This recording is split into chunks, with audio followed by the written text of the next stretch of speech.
तो क्या आप अपना रेस्टोरेंट स्टार्ट करने जा रहे हैं? तो उससे पहले एक बार ये वीडियो ज़रूर देखें। तो सबसे पहले हम बात करते हैं, अगर मैं आपसे पूछूं एक रेस्टोरेंट चलाने के लिए सबसे ज़्यादा इंपॉर्टेंट चीज़ क्या होती है, तो आप कहेंगे टेस्ट, तो कोई कहेगा लोकेशन, तो कोई कहेगा एम्बियंस। बट इन सबसे ज़्यादा इंपॉर्टेंट चीज़ होता है प्रॉफिट। अब हम प्रॉफिट जब निकालते हैं तो प्रॉफिट निकालने का एक स्टैंडर्ड फॉर्मूला है जो होता है dish price upon food cost.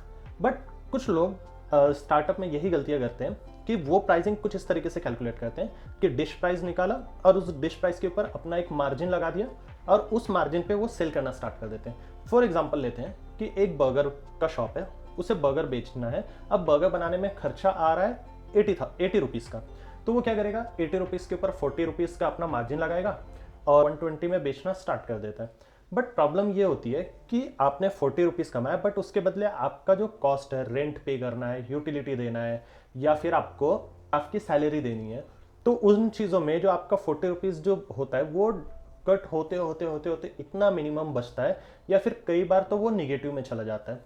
तो इसके लिए सबसे बेस्ट फार्मूला ये होता है कि हम जो डिश प्राइस निकालते हैं, जो हमारा डिश प्राइस है उसको हम डिवाइड करते हैं फूड कॉस्ट से।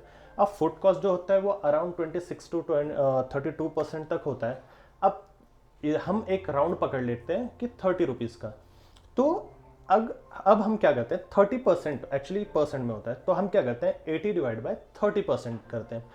तो जब हम 80 डिवाइड बाय 30% करते हैं तो हमें इसका कॉस्टिंग जो आता है वो आता है हमारा अराउंड 266 रुपीज़। तो ये हमारा एक्चुअल प्राइसिंग, हमें सेलिंग प्राइस सेट करना होता है ताकि हमारा रेस्टोरेंट प्रॉफिटेबल रहे। बट अब यहाँ पे बहुत लोगों को कन्फ्यूजन होगा कि हम यहाँ पे फूड कॉस्ट कैसे निकालें। तो फूड कॉस्ट निकालने का एक सेपरेट अलग से फॉर्मूला है, तो हम इसके बारे में नेक्स्ट वीडियो में बात करते हैं।